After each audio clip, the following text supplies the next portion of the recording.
थप्पड़ शादीशुदा लोगों के लिए बड़ी सीख। चटाक चटाक घर का दरवाजा खोलते ही अजय ने अपनी पत्नी रमा के गालों पर जोरदार 2 थप्पड़ मारे। अचानक पड़े थप्पड़ से रमा जमीन पर नीचे गिर गई। ये देखकर पास रमा की 2 साल की बेटी उसे पकड़कर रोने लगी। रमा ने गालों पर हाथ रखते हुए कहा, अजय ऐसा क्या किया मैंने?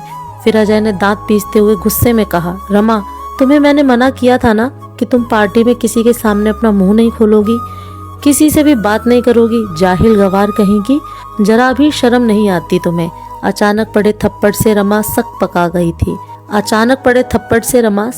गई थी। उसकी आंखों में आंसू आ गए। उसे समझ नहीं आ रहा था कि आखिर गलती क्या हुई। रोते हुए कांपती हुई आवाज में उसने दोबारा कहा, लेकिन मैंने किया क्या? अजय ने गुस्से में तमतमाते हुए कहा, अच्छा क्या किया? क्यों कहा कि मुझे अंग्रेजी में आपकी बात समझ नहीं आई, आप हिंदी में पूछिए तो मैं आपको बता सकती हूँ।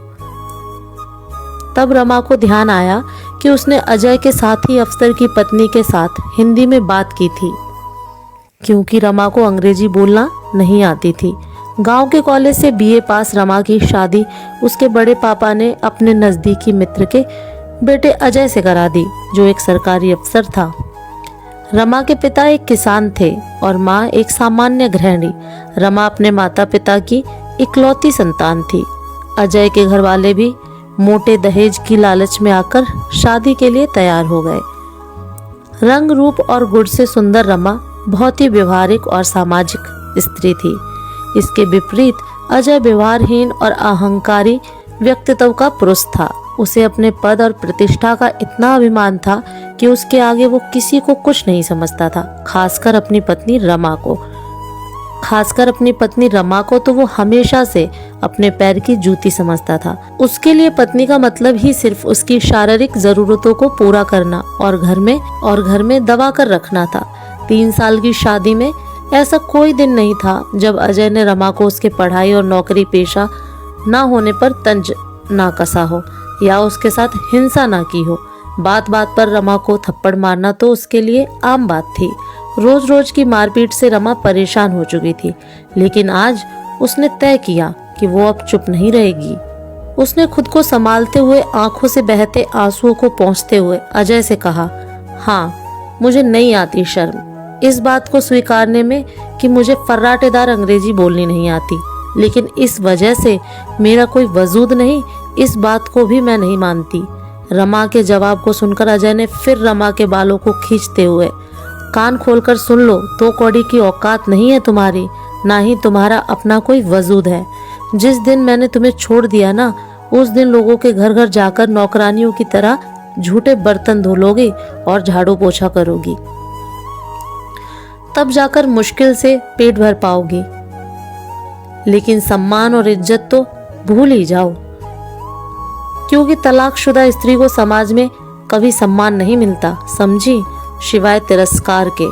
तुम मेरी पत्नी हो, एक सरकारी अफसर की पत्नी, इसलिए लोग तुम्हारी इज्जत करते हैं और यही तुम्हारी पहचान है। 2 साल की बेटी को गोद में लेकर रमा ने कहा, ओह तो मैं पिछले 3 सालों से धोखे में थी कि तुम मुझसे प्यार करते हो और एक ना एक दिन तुम मेरे प्यार को समझोगे और मैं तुम्हें अपने प्यार से बदल दूंगी, क्योंकि पति पत्नी मिलकर एक दूसरे के पूरक बनते हैं। लेकिन मैं गलत थी, मुझे क्या पता था कि प्रतिस्पर्धा पति पत्नी में भी होती है। ठीक है अजय, मैं जा रही हूँ हमेशा हमेशा के लिए तुम्हारी जिंदगी से। अब तुम अपने स्टैंडर्ड की दूसरी पत्नी ले आना अपने लिए, मैं तलाक के पेपर भेज दूंगी। कहकर रमा वापस अपने गांव अपने माता पिता के पास चली गई। विकट परिस्थितियों में भी रमा ने कभी हार नहीं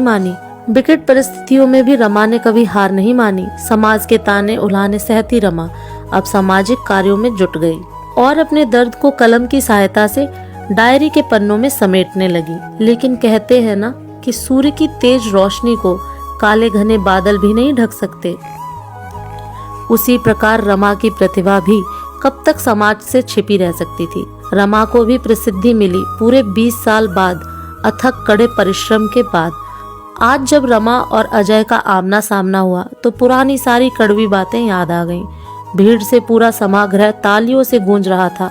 आज रमा की उपलब्धियों के सम्मान में। आज उसे महामहिम राष्ट्रपति से समाज में महिला के सामाजिक सुधार एवं उनके लिए स्वरोजगार पैदा करने के साथ साथ घरेलू हिंसा के शिकार महिलाओं को न्याय दिलाने एवं उनकी शिक्षा के लिए जागृत करने के लिए पुरस्कार मिलना था।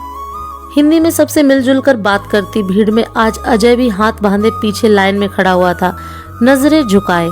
अजय को आज समझ में नहीं आ रहा था कि जिसे वो गवार समझता था, दरअसल वो तो बहुमुखी प्रतिभा की धनी थी।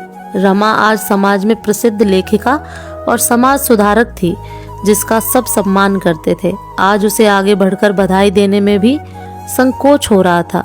तभी एक पत्रकार आगे बढ़कर रमा से अंग्रेजी में सवाल पूछा, तो रमा ने आज फिर नम्रता पूर्वक हाथ जोड़कर कहा, महोदय कृपया अपना प्रश्न हिंदी में पूछें, मुझे अंग्रेजी नहीं आती।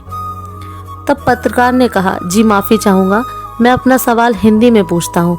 मैडम, आपके मन में सामाजिक सेवा का ख्याल कैसे आया? आपकी सफलता का श्रेय आप किसे देना चाहेंगी? आज जहाँ लोग इंग्लिश मीडियम में अपने बच्चों को पढ़ा रहे हैं, बात कर रहे हैं, वहाँ आप हिंदी में लिखती हैं। क्या आपको कभी असफलता का डर नहीं लगा? तब रमा ने कहा, जी नहीं, मुझे हिंदी बोलने लिखने में शर्म नहीं आती। और जैसा कि हम सब जानते हैं कि परिस्थितियों से बड़ा गुरु कोई नहीं होता। कठिन परिस्थितियां हमें मजबूत बनाती हैं।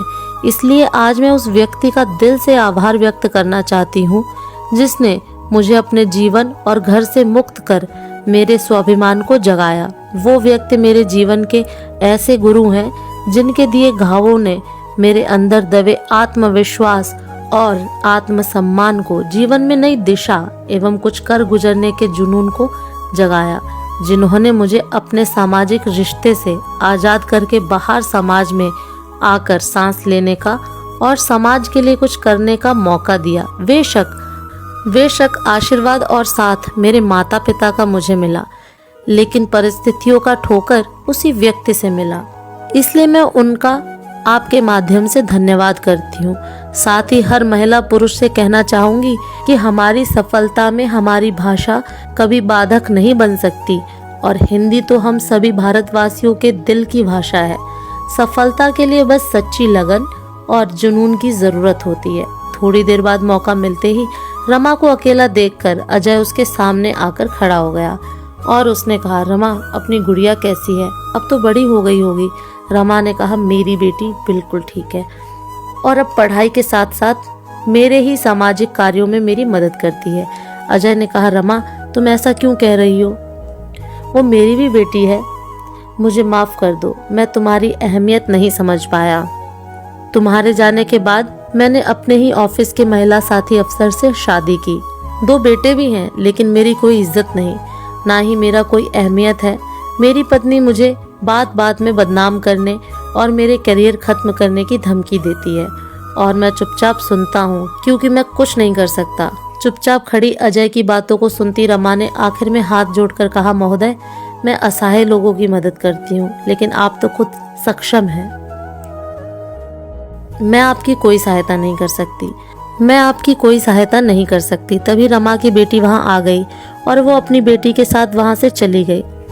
अजय आज नजरें झुकाए चुपचाप सब कुछ सुन रहा था, लेकिन आज कुछ भी कहने की स्थिति में वो बिल्कुल नहीं था और अपने तिरस्कृत किए रिश्ते को जाते देख रहा था, क्योंकि वो आज मजबूर था और कुछ नहीं कर सकता था। लेकिन रमा आज मजबूत थी। दोस्तों, उम्मीद करती हूँ कि ये कहानी आप सबको पसंद आई होगी, तो प्लीज़ लाइक, शेयर और कमेंट करना ना भूलें। कहानी का उद्देश्य सिर्फ इतना है कि हम अक्सर कहते हैं कि ऐसा सिर्फ कहानियों में हो सकता है, लेकिन हम ये भूल जाते हैं कि कहानियाँ बनती ही तभी हैं जब ऐसी घटनाएं होती हैं। उन घटनाओं से प्रेरित होकर ही कहानियाँ लिखी जाती हैं। और महिलाएं तो शक्ति स्वरूपा होती हैं। अगर वो कुछ करने की ठान लें तो फिर कोई शक्ति उन्हें कभी हरा नहीं सकती।